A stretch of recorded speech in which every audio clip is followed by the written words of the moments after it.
Hey, my name's Jared Moon, and I'm part of a group of underground athletes you've probably never even heard of before. Most of us don't even have gym memberships. We don't have every piece of equipment known to man, nor do we have a ton of time to train. And we don't need it because we're achieving amazing things without it. We are Garage Gym Athletes, and these are our stories.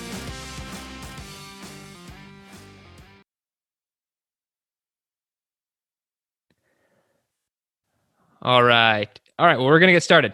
About 2 minutes in here.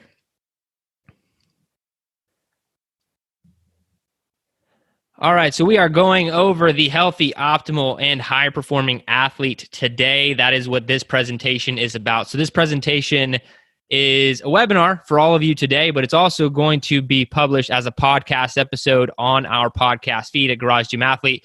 So I'm going to be trying to do two things while I'm going through this presentation. Is one, provide you the best information possible on the 12-week cycles that we have that are going to take us out through the end of the year. But also make sure that I explain everything in enough detail to where if you didn't see the slides, you would still completely understand everything that we're doing. It was a big request last time that we published as audio on the podcast. So we will be doing that. So if you're listening to that after the fact, I'll do my best to make sure that whatever you hear makes sense without seeing. And for everybody else, well, it's going to be super easy for you if you're here live right now. And we have a lot of people on, and I'm excited to get into all this stuff. So today is pretty simple. We're going to be going over some updates. I like to update the community on things that we're doing, things that are going on, just keep you in the loop. Maybe you already know, maybe you didn't. I just want to make sure that we're communicating everything with some updates. Then we're going to be talking about balance in general. And that doesn't sound like a super sexy topic, but I'm going to do my best to make sure that it is, and you understand why we're covering and why it's really important for your training and what we're doing in our programming for the next 12 weeks. So let's get into the updates first. Here is the team. I like to just introduce everybody because sometimes people think it's just me or just me and Joe because that's probably who you interact with the most. But there is me. I do a lot of the big picture stuff. I write all the programming for Hard to Kill and format for some of the rest of the tracks. And that's my primary role. Joe is my right-hand man. He handles basically all the operations for Into 3 Fitness and Garage Gym Athlete, and is kind of the wizard in that capacity. Ashley Hicks is also supporting in that role in nutrition and has a new role, actually, which we'll talk a little bit more about with this women's health track. Emily, my wife, she's not pictured here, but she's also heading that up, and I'll talk more about that in a second. Kyle Schrum does a lot of our coaching calls.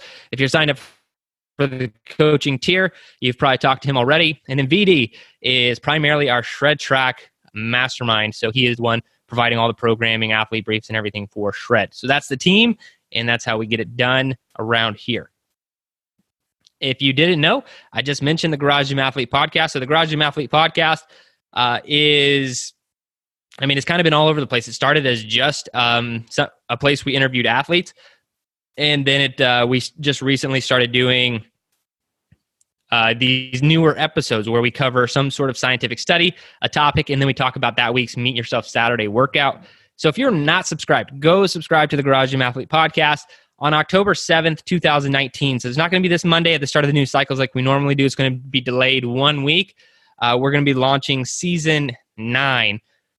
And I think it's looking like we're going to have 10 total athletes that we interview for this season. So that's what you can expect for season 9. We're going to be having 10 athletes. Some of you are probably even on right now that we interviewed, and we'll be dropping those episodes then.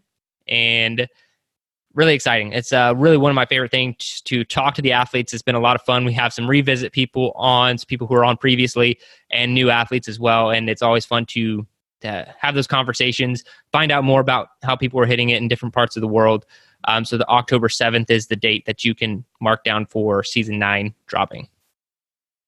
All right, maybe you heard some of this. We announced it on the podcast, and Emily, my wife, put a post in the group about it. I'm going to go live about it later today as well in the Garage Gym Athlete Facebook group. But the women's health track. So the women's health track was inspired really by Emily. She was working, I kind of explained this in one of the Garage Gym Athlete episodes, but she was working with one of our athletes who really, female athletes who hit a wall, and this is kind of one of her specialties. And so we decided to beta test that, and that's what we're doing right now. I don't actually need to push it much further than we already have, because the next 12 weeks, this is not an official track yet as far as like making track changes to this and seeing everything in Team Builder. We are doing a beta test for the next 12 weeks of the Women's Health Track inside of Facebook and some other forms of communication that we're doing. The goal was to have about 10 female athletes help beta test this, and I think we're already at 30, and we didn't even really push it that much.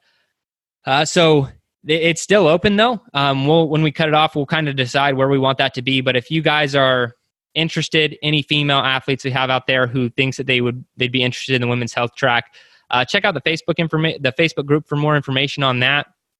Any guys listening to this who maybe want to get their wife involved in Garage Gym Athlete training, this really is going to be a perfect track, for balancing all the things that are entail being a female athlete, from hormonal changes, postpartum stuff, if you've had children, things like that. It's really phenomenal information I'm seeing Emily and Ashley put together, and they are heading that thing up almost exclusively, just the two of them. I am helping a little bit with the programming, but it's been really phenomenal to watch that happen. So if you guys do have any questions about that, please let me know. But the Women's Health Track is going to be awesome beta test over the next 12 weeks. And I don't think I have anything else on that. Oh, the only thing I like to hit on is it's not like, hey, if you're female, you have to go to the Women's Health Track. That's not it at all. If you're seeing results where you're at, you like your current training, you don't have to go to the Women's Health Track. It's not like a guys and girls track. Hard to Kill works and has worked for a lot of athletes, as well as Shred and other tracks that we have. This one is just going to be very female specific. So that's how we're working that.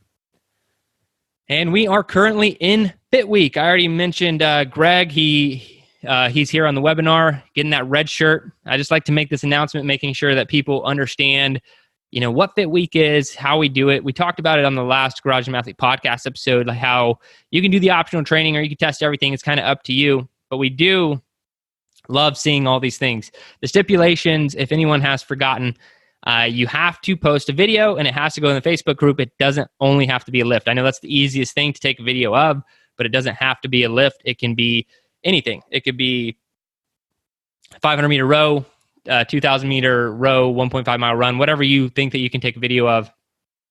And you put in the group, and it's a PR, then you get sent the PR shirt. So the black one is for one PR. You hit one PR and you are part of our community, we send you the black PR shirt, which is really awesome. You hit 5 PRs, you get the red PR shirt, which has to be done in one Fit Week. So within that testing, you have to hit 5 PRs. And so those are the rules for getting the PR shirt. 100% free, just something cool we do in the community. And I absolutely love Fit Week, watching everybody post, waking up every morning, logging into my computer when the workday starts and seeing just like all these PRs, people posting videos and everything gets me fired up to go train. And I know it does for a lot of other athletes, and you get a free shirt in the process. So why not do it? Push yourself and get that shirt. All right. This question comes up a lot, so I thought I'd put it here. How do you get the PR shirt? So if you have the app, you can actually go. I'm going to open on my phone right now so I can walk you guys straight through it. So if you open up the Team Builder app and you go to More in the bottom right-hand corner, then you click on Documents and Links, you're going to see the page that I have pulled up on the screen, and there's a little link for PR shirts. You click on that PR shirt, and there are instructions on how to get the PR shirt, how you need to submit your PRs, because it's not like we don't keep shipping addresses on file and just see that you hit a PR and then magically send you a shirt, because we never ask for shipping address for the most part for most anything. So we really can't even do that. I wish it was that automated, but you have to submit your PR shirt information, and then we can send you the shirt. Next, track changes. This is going to be a big question after the webinar is over. People are going to want to change tracks. Here is the link. You can also open that right under the PR shirts. There's a track change button. Click that and you will be able to submit your track change to whatever track you want to be on. Maybe you change your mind on where you want to be after you watch today's webinar. All right. Last, I think, of the updates, patches. So 2 patches coming at you here at the beginning of the next cycle. The EO3 patch, we're doing another test run. So that will be in about 2 weeks. We'll be doing the EO3 patch along with the Killing Comfort patches, and we'll be running that the batch order. So we'll open pre-order soon. You can get a patch. What's really cool about this patch, if you didn't know, we donate the profits to the Special Operations Warrior Foundation. That's cool thing number 1. Cool thing number 2, me and my dad actually make these together here in Texas. It would be pretty easy to farm this out, hire a third-party company, get them made in China, something like that. But we don't. We don't do that. My dad and I cut the leather here. He has a laser etching machine. That's like a side business for him that he does. And so I asked him if this is something we could do. He said, absolutely. So we make these, me and my dad make these here in Texas and ship them out to everybody. And all the profits go to a really awesome cause. So get the EO3 patch, not just because it's awesome, but because of, really what it stands for and what the money's going towards. And then the Killing Comfort patch, if you maintained 80% consistency over the last cycle, you are eligible for the Killing Comfort patch. How do you get it? Again, like the PR shirts, this is not going to be a magical auto ship where we just realize you got it. There will be a process, basically like a short application process, kind of like the PR thing, but you don't have to submit any links or anything. So you're going to submit a quick form. We'll send it out next week, and that's kind of your application for the Killing Comfort patch. We confirm, then we send, and then that's how that works. Pretty simple stuff. Not a lot of complexity, the Killing Comfort patch, just a matter of having to fill out a form / application to get that. So that's it on the patches. Now we can get into balance. I'm going to take a sip of water and then we will dive right in. All right. So what is a balancing cycle and why should you care? We do a balancing cycle once every year at a minimum. And so balancing cycles are really important. So this is most training. What I have pulled up on the screen is one guy standing on top of another guy, basically giving him a beat down. So this is what most training is doing. It's beating the crap out of you over and over again. And believe it or not, this will get you results for a short period of time, but then a lot of bad things start to happen, and injuries, small tweaks turn into, go from acute to chronic, and the injuries, then they just become nagging, and then we get into hormonal issues and like all these things over longer periods of time. This is what most training is doing to people if it's not properly periodized and really well thought out. That's what most training is going to be doing to you these days. A lot of coaches and programmers out there thinking that hard equals awesome. And so they're just going to program the hardest thing they could possibly do. And because you're laying on the ground dead afterwards, they think that they have mission accomplished. You burn calories and everybody wins, when really everybody's losing because they're going to lose their client, and you aren't going to want to do the training anymore. So this is what most training is doing to people, really leaving out a lot of balance. And I'm going to get into the details, the nitty gritty of what I mean by balance. I'm not just going to throw around the word balance for the rest of this webinar and expect you to know what I'm talking about. I'm really going to get into some of the definitions because I do think that we have an above average level of intelligence here at Garage Gym Athlete, just from having spoken with the athletes. I feel like I know a lot of the people who are here consistently, and I'm okay sharing with, really the behind the scenes of what we do and how it works. So this is our training. About as awesome as it gets. So crowd surfing, our training are the hands taking you across the crowd, making you feel awesome, weightless, and, better and better. Now, I tried to make that look as cool as it can, but really we are trying to think about everything, not just your performance metrics, but how do we keep you healthy, happy in the game and feeling good for a long time? Because I'm most interested in serving the athletes who want to be here for several years. And while, hey, if you want to be here for one 12-week cycle and peace out, that is absolutely fine. I don't have anything against you. But as far as where my brain is at when I am talking about programming, planning things out, I'm really taking a very long-term approach, not just for athletes, but this is training I do. This training my family does, training everyone here at Into 3 Fitness does. So I need to keep everyone safe and performing at the highest level. So that's healthy, optimal, and high performing for decades is what I'm going for. Kind of was explaining. We really want to keep you moving for long periods of time. But, I don't think that things need to be super easy to keep going on for decades. Like I don't need to put you on a walking program because I don't want you to ever like push yourself, and I'm too scared of someone getting injured. That's not what I mean. Like we definitely want you healthy and optimal, and at the highest level of performance that is attainable while keeping things safe and, like I said, optimal and keeping you healthy in that process. So we're going to go over each one of these real quick. We're going to go over the healthy, the optimal, and the high performing, and a little bit out of order when we dig into it, but I'm going to go over it. So let's start with healthy. So first, if you are not familiar with the EO3 elements, I did an entire podcast episode on this. If you've been to the Fuels course, you got a really deep dive on EO3 elements. But it is also in the app. So if you go to open the Team Builder app, click on more in the documents and links section, there is an EO3 elements PDF that you can download. And I highly recommend that you go through the elements. So the elements are making sure your sleep is dialed in, your hydration, along with the electrolytes, nutrition, blood flow, vitamin D, your digestion, meal timing, warm up, cool down, down regulation. Those are the 9 items inside of the EO3 elements. And we just have been hammering these over the last almost year. In all honesty, these EO3 elements are super important. And this is where your results start.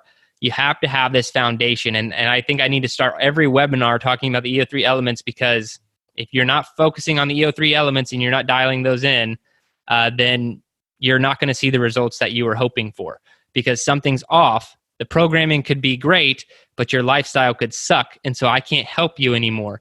You're going to have to dial the EO3 elements in to make sure the programming is going to give you every bit of what you want it to.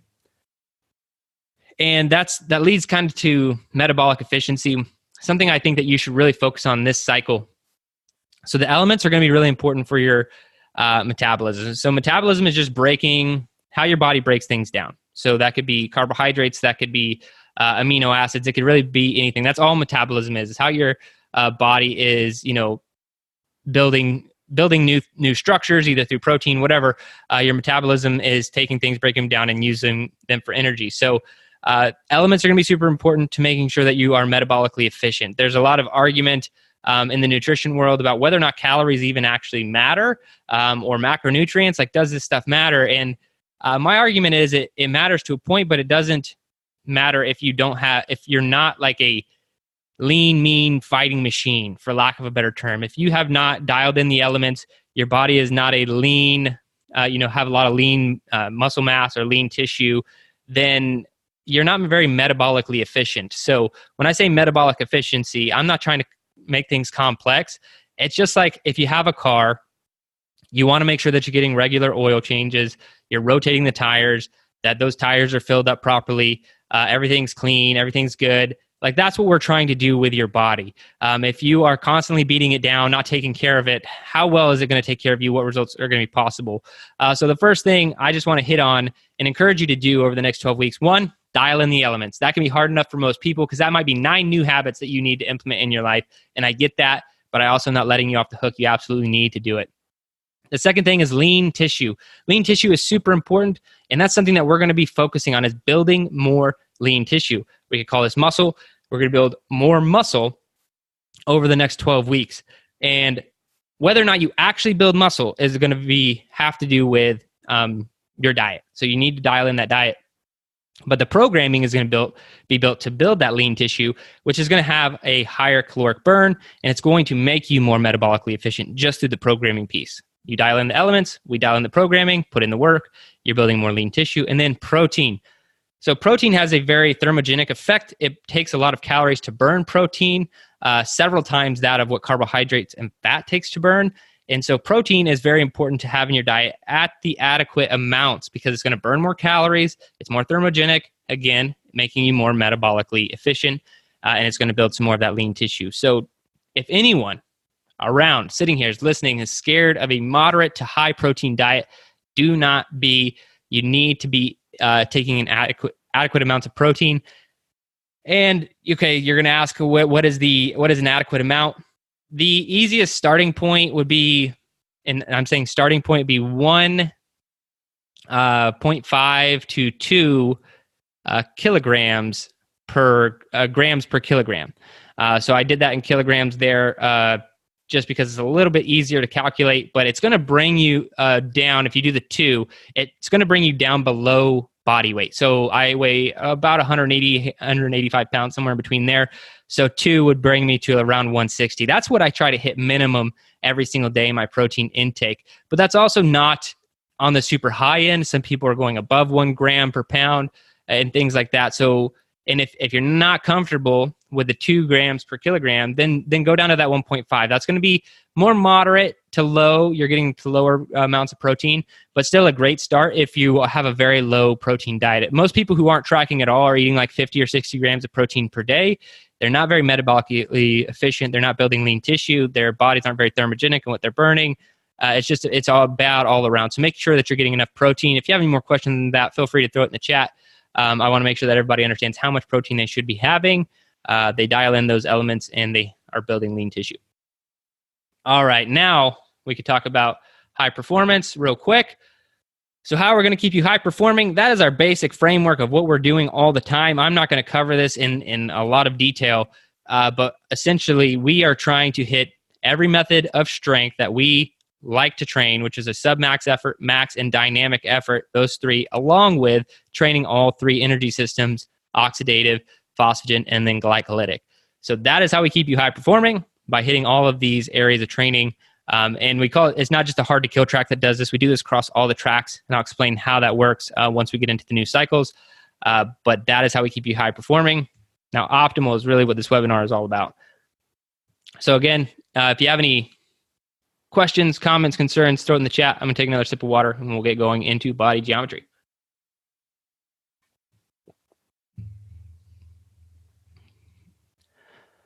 All right, I wrote an article a few weeks ago. You go to the EO3 blog if you want to see it.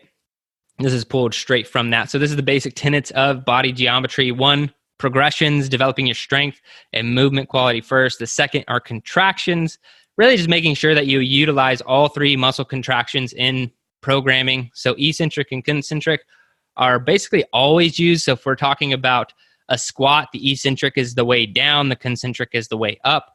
The isometric is when you are holding any position for any period of time. And we don't need to make those any more complicated than what I just said. So if I were to hold a squat in the bottom position, like a tempo squat, say 3, 4, 5 seconds, something like that, in that bottom position would be isometric, an isometric contraction. And then I already explained the eccentric and concentric. And then balance, this is really what we're factoring in more of this cycle. But we want to make sure that all athletes are operating in all 3 planes of movement. I'll explain those a little bit more in just a moment, but there's sagittal, frontal, and transverse planes, and doing that in the correct ratios.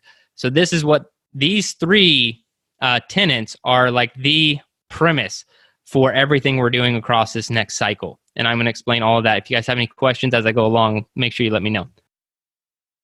So I'm going to explain this quickly too, because I have a lot of other stuff to cover, but just in case this is like completely foreign concepts to anybody, there are 3 human planes of movement. There's the sagittal planes, and movements that occur in a forward and backward motion, so anterior, posterior.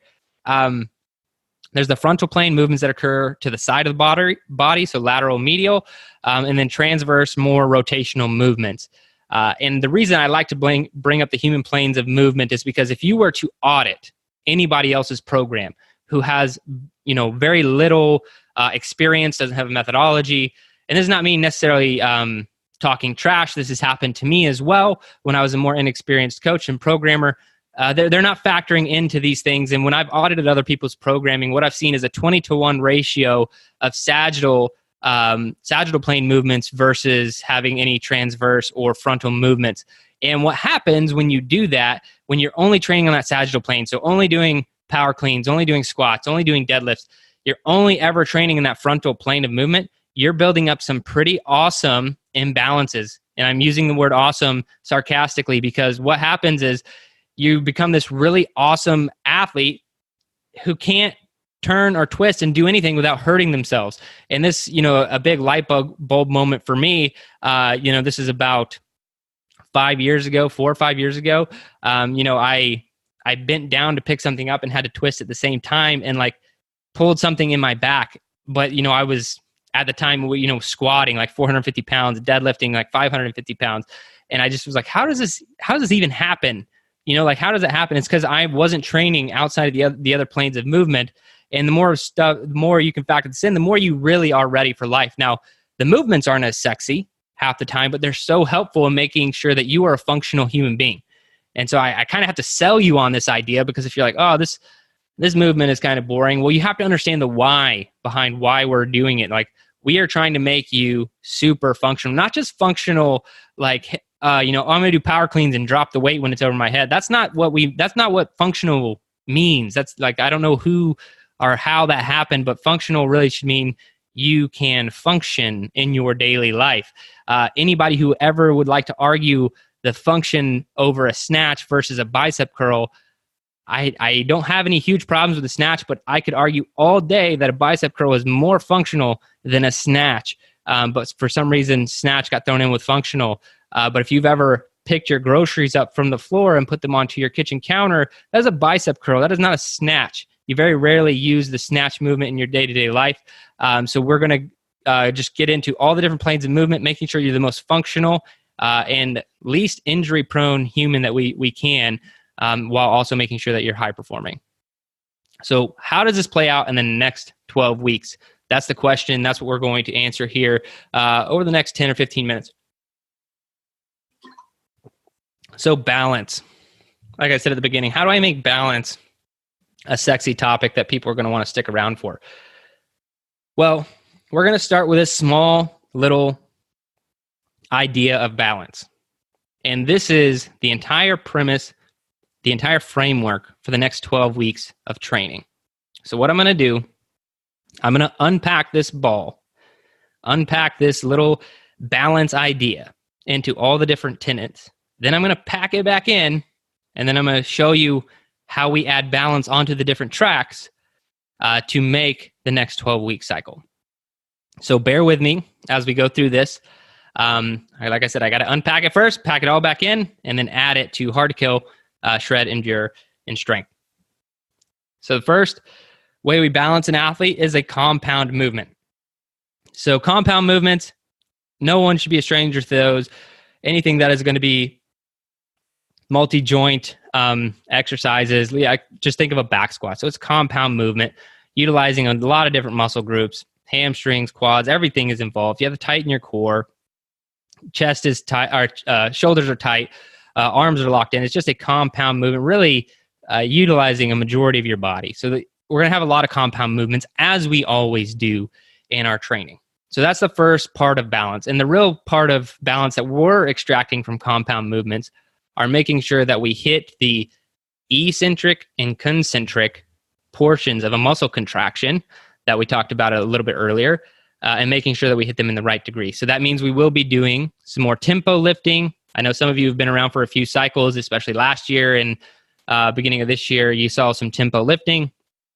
You'll be seeing some of that, but in a different capacity.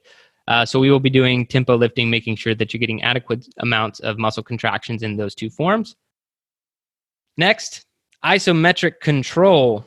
So we don't do these in an overwhelming amount. We do program a lot of isometric contractions, like we do a lot of front-leaning rests, planks, things like that. But they're going to be way more intentional, and you'll notice a lot of them this next 12-week cycle. So when you think of isometric contraction or control, as I mentioned earlier, this is the third and final muscle contraction that there is that we wanted to make sure that's in the programming. This stuff is really beneficial and often gets overlooked, because when we're talking about training an energy system, I could get a really elevated heart rate through doing energy system specific work, but I could also greatly elevate your heart rate through different isometric contractions. And it's so beneficial for your muscles and for injury prevention, making sure that you have a lot of isometric control in there. So you're going to see a lot of these in different formats, not just front-leaning rests and planks, even though you will see those things, but you'll see ring rows, wall sits, all sorts of different things that we've planned out and brainstormed to make sure that we are hitting it in at least 3 or 4 days per week So that's almost every mandatory training day you'll be seeing some of this. Next is the plane agonist. So to just like dive real quick into the strength and conditioning world. So agonist is your main moving muscle. And when I talk about plane, I'm talking about the plane of movement that I went over earlier. So 3 planes of movement, and agonist is the main mover. So let's just talk about a tricep extension. The agonist or the agonist is the tricep itself. That would be the agonist. Now the antagonist would be whatever the opposite of that is. So in a tricep extension, that would be the bicep. So that is agonist and antagonist in muscle movements, but we're also talking about in plane. So if I have you, bending forward to do, or let's say doing a good morning, and we set that with toes to bar, we're getting both anterior and posterior movement there. And we're going to do this with every plane of movement. So for every action, there will be a reaction is the easiest way I could put that. So if we're going to twist your body, then we're also going to move the other planes of movement as well. And we're just going to make sure that those are matching up one for one throughout the entire program. Then we're going to do a lot of unilateral movement. I talked about building up imbalances by only training on one plane of motion, say the sagittal plane, which is, to be honest, what most people are doing. And they're doing it on accident. But another thing that happens is only ever programming in barbell work. If you only ever program barbell work, your body is a phenomenal machine that can adapt to almost anything, and it absolutely will under a barbell load. If you're not frequently watching videos of yourself or having someone watch you, you might not even know it, but your back squat, you could be leaning at like a 30-degree angle and have no idea. And one leg is absolutely compensating for the other leg because it has to. Maybe there's an injury you don't know about or a nagging injury that you're unaware of. So unilateral movements, which just means one single, like a single arm movement or single leg, these actions are going to remove these imbalances and get us back to an equilibrium on both sides of the body, because imbalances are not that bad. Really, it takes a long time for them to become a problem. It could take a year or more. It takes a lot of time to build up these imbalances for them to be a huge issue.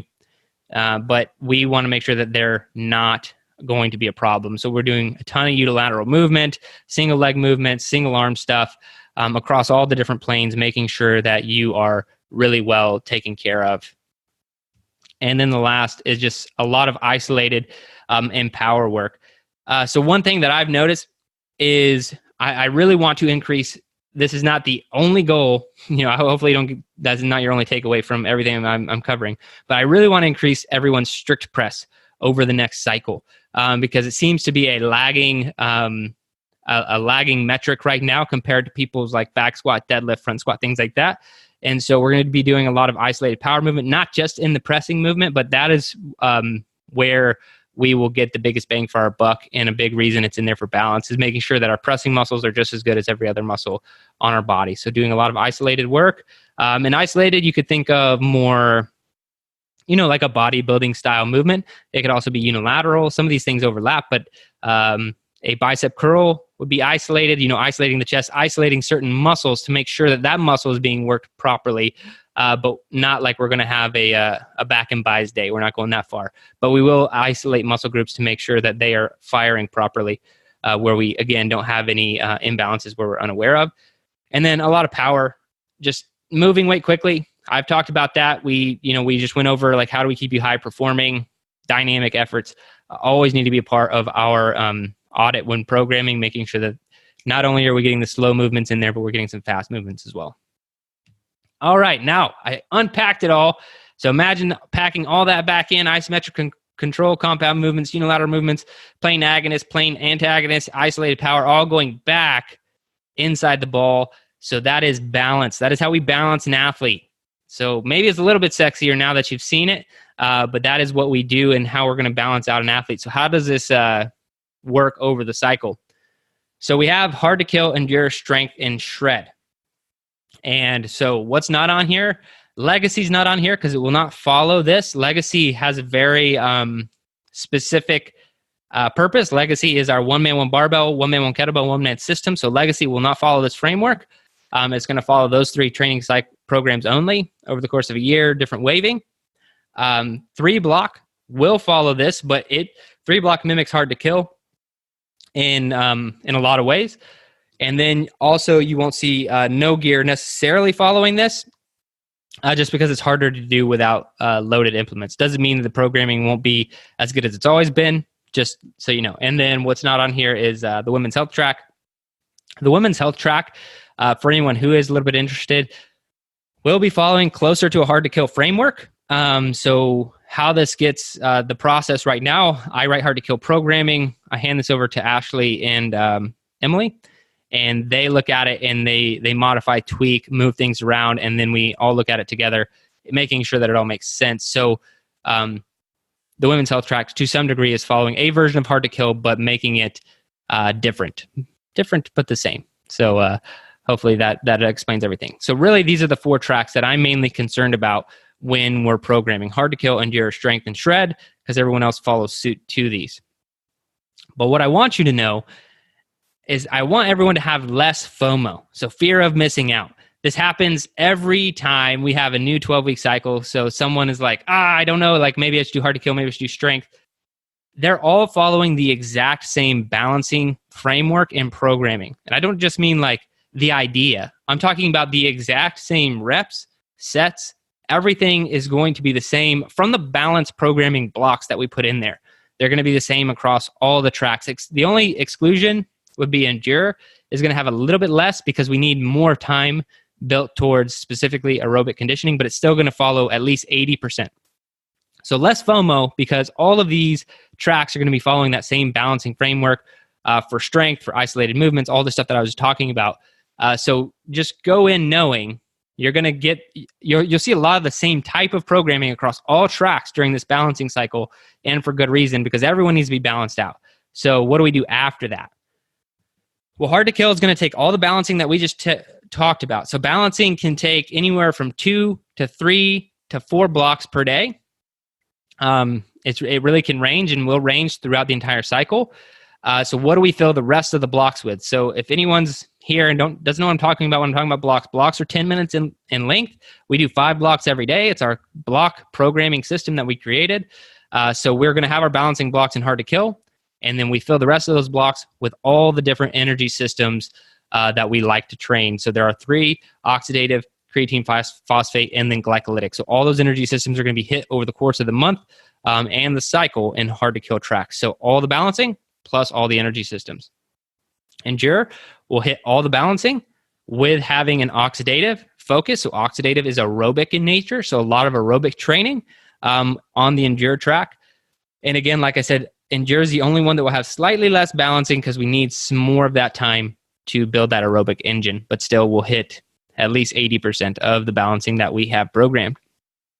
Strength, be a creatine phosphate focus with all the rest that we have. So it'll be balanced, just like hard to kill, endure, and strength will all have the same balancing programming, but then it'll have a creatine phosphate focus. So very short duration, short burst type training, making sure that you're conditioned, but you're conditioned for the right reason. And that is to gain strength, not ignoring conditioning to only get stronger.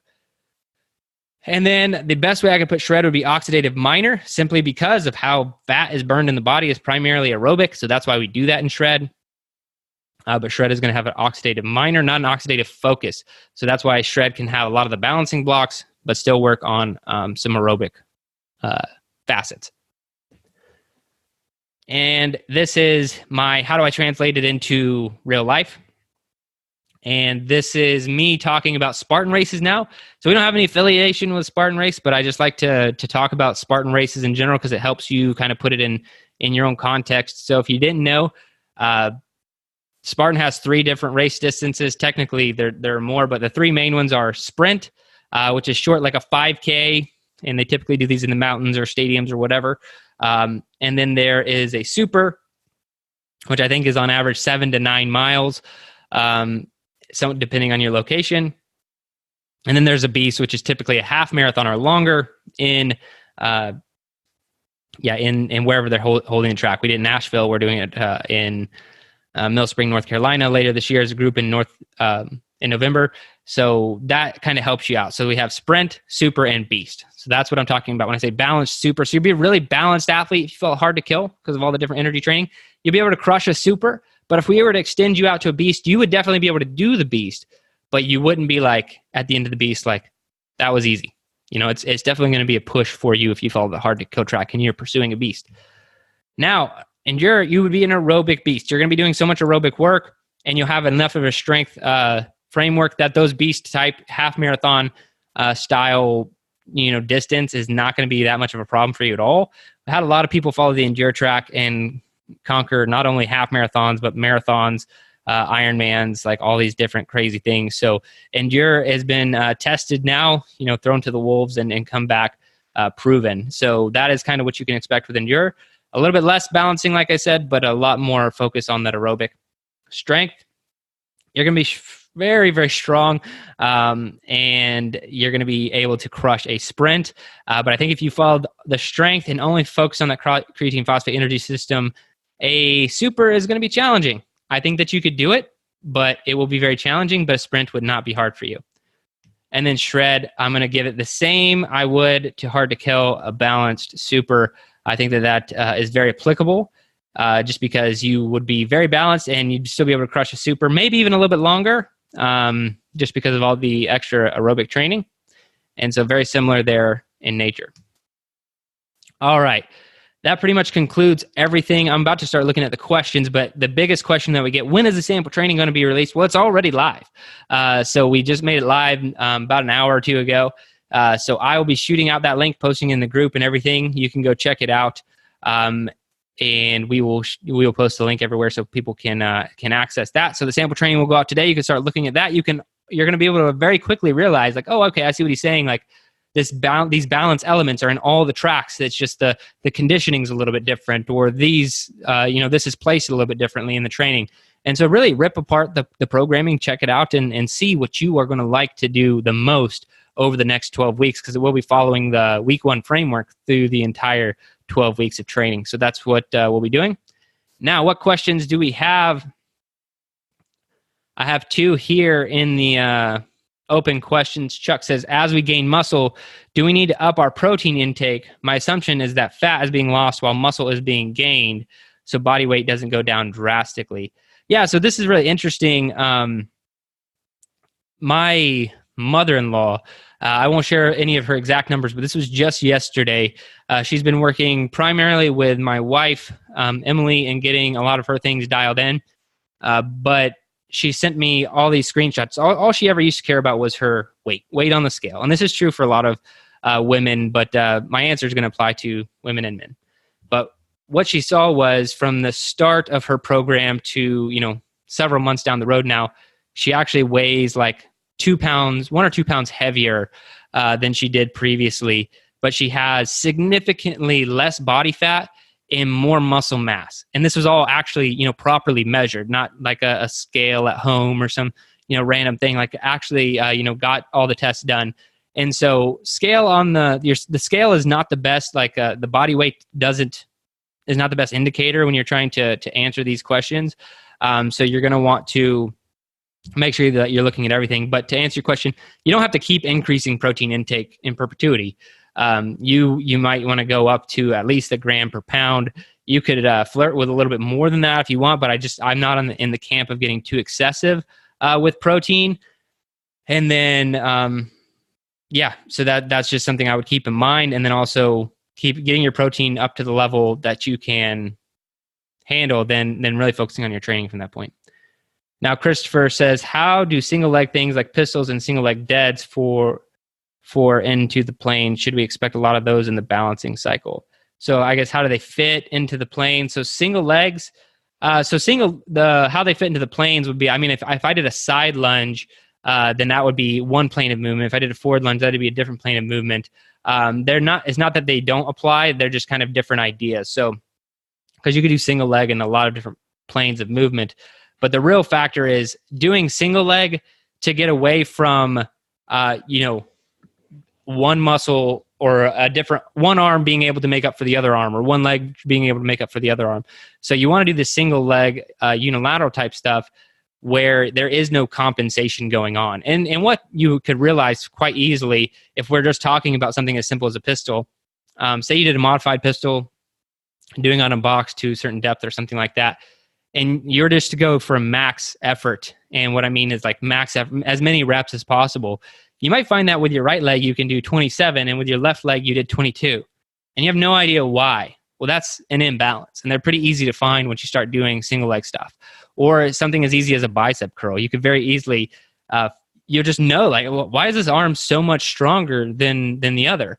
Or, why can I do so many more reps with this one and not the other? So the unilateral stuff is really crushing those types of imbalances. And the planes of movement is just making sure that you're really functional. Going back to that term, functional is what I'm going for, because I don't want you to be able to deadlift 500 pounds, but you pull your back muscle when you turn or rotate to get a shirt out of a backpack. So I want to make you functional, and I also want to make you balanced.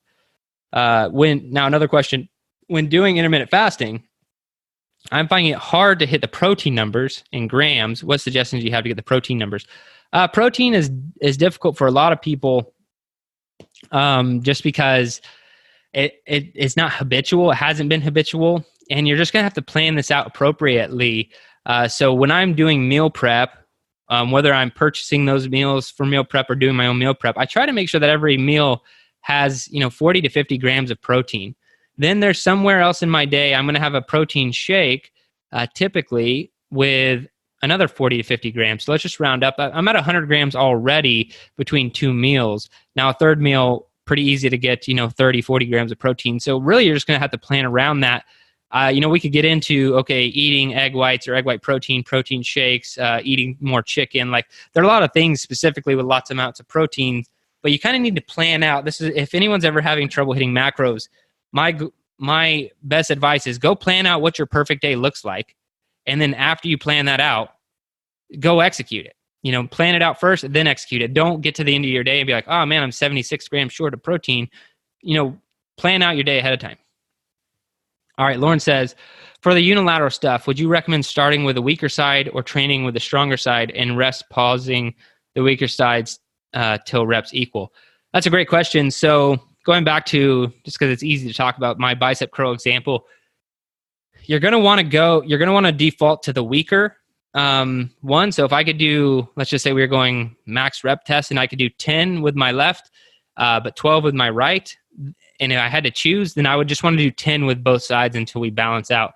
That's not necessarily making your right side weaker, because there's still going to be non-unilateral stuff like barbell work. There'll be plenty of barbell work in this training. I don't want anybody to get the wrong idea.